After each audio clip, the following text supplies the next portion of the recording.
again, I'm a big fan of people. One of the things I loved most about commanding other men was that, like, you get these kids where the world says, hey, you're join the army or go to jail, and they come in and they just excel, right? So I've always loved, I love people. I love being a servant leader. That's what I get up for each day. Anybody who's ever worked with me will tell you that just I'm loyal to the people I work with. I'm loyal to people because I genuinely like people. So what I'm going to show you here is a little bit about Sean. We're going to have a conversation with Sean. You guys ready? Yeah. Okay. So what we're going to do is we're going to launch into a chat session. And basically what we're going to do is we're going to go to Sean. We're going to go to, what was the coalition we created again? What was the name of the coalition you gave me, Sean? Jasmine. What's that? What was it? Jasmine. Jasmine. So what we did is we posted some data in real time into a distributed quantum ledger database. I'll show you what that looks like. And what we're going to do right now is I'm going to demonstrate how this is different than AI. It's authentic. I'm going to show you how we do it.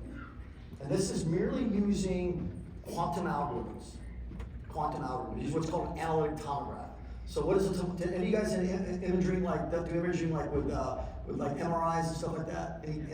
Okay. So tomography is where you take the human body and you slide it in there, and then it slices your body up at a millimeter level. And what it does is, as it makes one slice, it forecasts what is going to happen. And it does that using a mean field Hamiltonian. Essentially, a mean field Hamiltonian, like, how many of you guys remember how you gain or lose an electron? You guys remember that?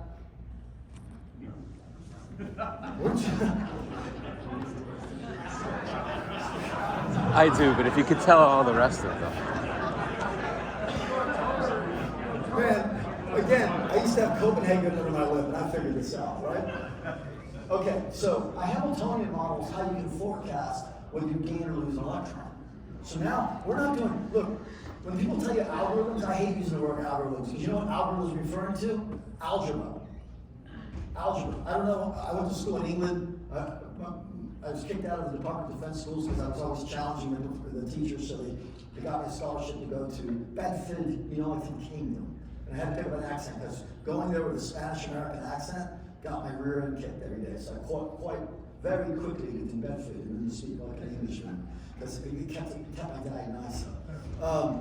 So when you think about what I'm going to show you right now is you're going to see some foundational concepts of how we use a Hamiltonian construct in tomography. And so if you take a look at tomography, they use Hamiltonian mails through sensor data, and they use this concept called cooperative distributed inferencing. That's basically taking all your data and then going, what do you think about it? What do you think about it? You're talking to a million agents, and you get this cooperative inference of what you think is going to happen next. The whole idea is to forecast what you're going to see in the next slice of the human body. And from that, you're going to develop one of three things: a hard, a soft, or an absolute rule. By the way, I asked those guys that you guys know, show me where they're using hard and soft and absolute rules, and deterministically wasn't happening. Danger rule Robinson. Okay, so when you take that concept of analytic tomography that you use from an MRI and you apply it to data, wow. Because now you can do some really cool things. So what you're going to see is real time what's happening. So we're going to ask our good friend Sean here, can you tell me something about Sean and who he is?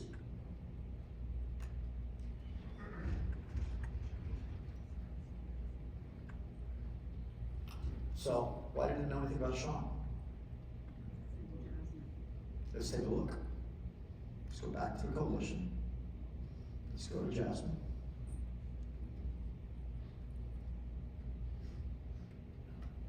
Did I say Sean in the message? When I trained it, was Sean in there? Mm-hmm. Go use ChatGPT right now and see if it ever tells you I don't know. What you just saw was I don't know. You know how monumental that is? It won't make stuff up. You know that whole deterministic concurrency and consensus mechanisms?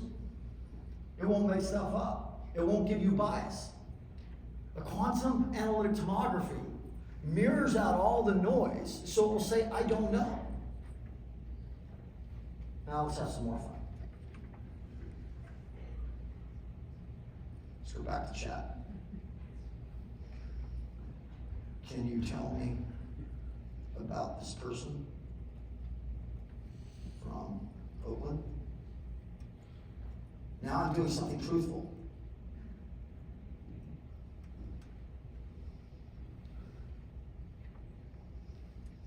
Okay, based on what you know about him,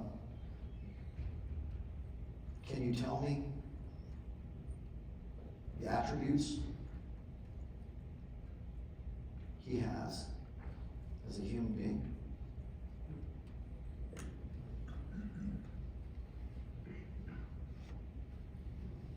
Can't get that in ChatGPT.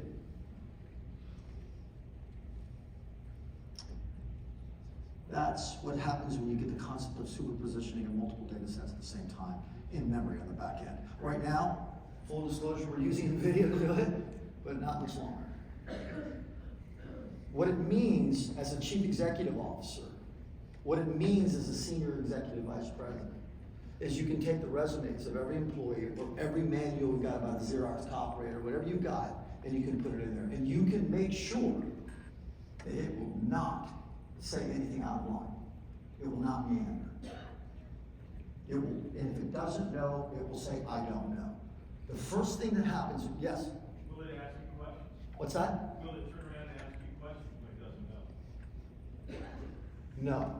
Unless you're using a more advanced approach to this, which is a reasoning mechanism, which that one I can't show you for reasons, because it's literally 5 to 6 years ahead of where ChatGPT is today.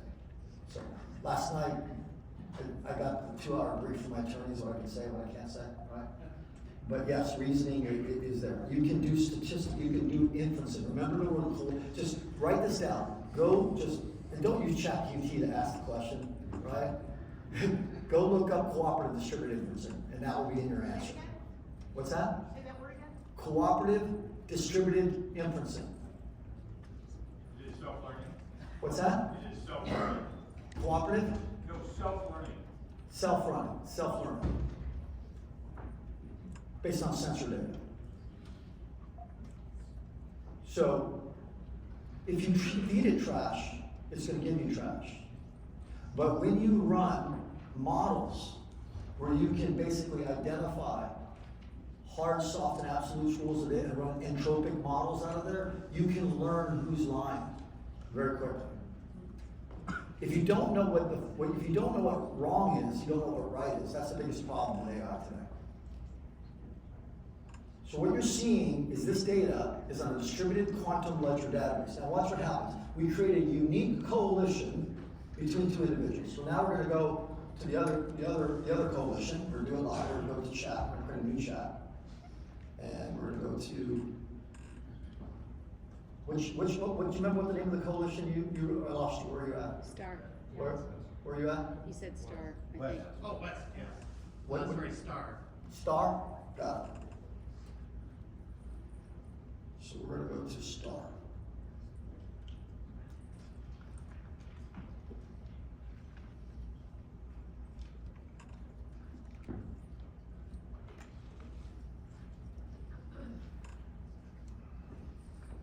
West Milano. Here's his experience. Now you're going to say the same thing. Can you? Sean, can you read those for us? Well, yeah, sure can. Wes McDonald is an expert in artificial intelligence AI, with 1.5 years experience in this field. Prior to his involvement in AI, he spent 10 years in managed print services. Additionally, he has experience he's an experienced individual entrepreneur. Wes is a big fan of Star Wars, particularly the character Boba Fett.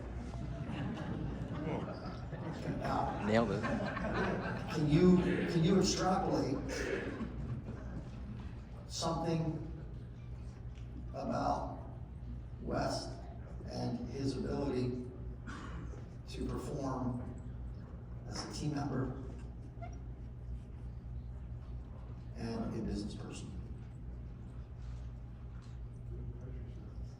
Here you go, Wes. I don't have specific information, again, I don't know, but What I can extrapolate with reasoning is his diverse background, which includes experience in AI, management services offers, suggests that he likely possesses a range of skills valuable in team and business settings. This might include adaptability, technical expertise, entrepreneurial thinking. His interest in Star Wars, particularly a character like Boba Fett, who is known for resourcefulness and resilience, might also hint at qualities such as determination and a strategic mindset. Can you know you West? Outstanding. Do you think that's a little bit about who you are? Okay. What we just did is we leveraged the concept of ontological models because we started with him first. Everything else supports him. Everything else supports you. When you care about the person first, and you build a system to make sure that person is going to be authentic, you get away from artificial intelligence to authentic intelligence. Now I'm going to show you what happens when we create. Do I have your permission to join his data coalition, Wes? Oh, I love it. You okay with it? I'm a team player. Yep. Outstanding. That's what it said. So what's going to happen here? Okay, we got 5 minutes and we'll walk it off. So what we're going to do real quick is I'm going to go ahead and join these coalitions. So what I'm going to do right now is I'm going to go to his coalition, which is Star, and I'm going to do something really cool. I'm going to take him and I'm going to share it into a big data, into our quantum ledger database clearinghouse, and I'm going to classify them. So we're going to go ahead and just going to say, West's contribution. And we're going to select the sector. And for him, basically, we're going to we'll just turn it into communication services. We'll choose an industry group. It's one he's kind of entertaining, so that's why I chose internet. We're going to talk about interactive media services. So bam, we just classified this data within one of the 12 industry sectors down to a sub-industry at this 173 level. So now what I'm going to do is I'm going to go over to the other repository real quick here. We'll wrap it up. I'll show you a quick little thing. We're going to go to the other repository, and the other repository name was what again? Was Jasmine. Jasmine. So let's go ahead and go into Jasmine. Now Jasmine, we're going to go ahead and we're going to import. It's not really an input. What we're going to do is we're just going to connect those two data coalitions. Now we're in the Jasmine. We'll go back into Jasmine, and we're going to have some fun. We're literally going to go into the Jasmine coalition. What do you think West has in common with this other person?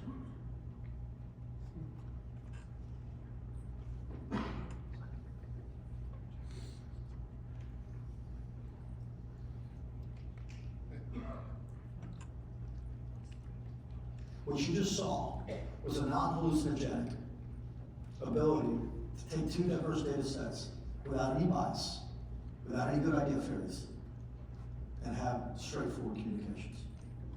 Whether that means you can start doing this, and one final thing I'll show you before we do it Only is... problem is I didn't serve in the military. What's that? I didn't serve in the military. No, the other guy did. It says we both did. Oh, we both did, so, there must have been something, I'll check that, it's a really good catch. So what I'm gonna do right now is I'm going to go to this coalition real quick, and we'll create a chat. One final thing to show you how this is gonna change the world is we're gonna show you something with what we did with Blockbuster. So let's go to a chat, let's create a new chat, and let's create a new one here. We're gonna go to DVD rental, and we're gonna say, can you tell me the top 10, the top 10 selling movies, I don't know, sold on Tuesday, and organize it by genre, then actor. So essentially what's happening is it's writing the code by itself. It's going to write a SQL statement into the database, which you can see in real time. It's now going to basically write the SQL statement. And then what's going to happen real quick is in a second, we're not going to let you see it because it's some proprietary stuff, is we're going to write the Python code here in a second, which is doing right now. We hide that because there's some proprietary stuff in there. It's now writing the code on its own in a database that is well over 20 years old, and it's going to extract information out right away.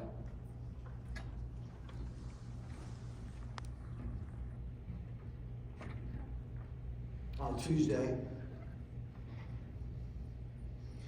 by movie title and the total sales. We had to change names obviously because the attorneys are like, we can't do it, but that's what's available now, today. So now all of a sudden, when you start connecting into the quantum ledger database, it looks like this. We'll show it to you.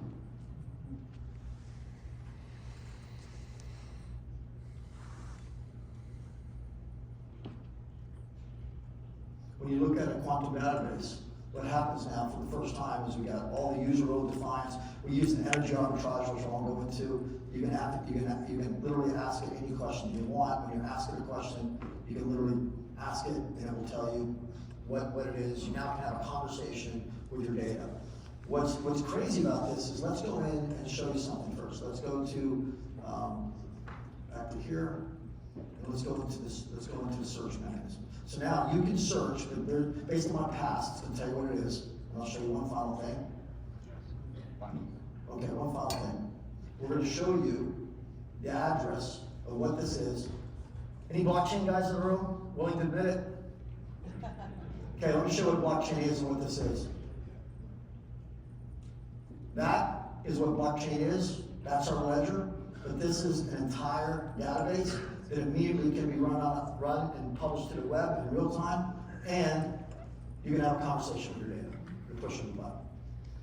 This is where quantum computing is going, and you can probably see the applications, even though they're infantile. I promise you there's some really cool things in there that I just want to make it down real simple. But I want to thank you. I'm way over time. I do this because I love it. I hope some of you walk away with some your brains like thinking about where this is going. And I really want to thank you guys for spending some time with me and enjoying it.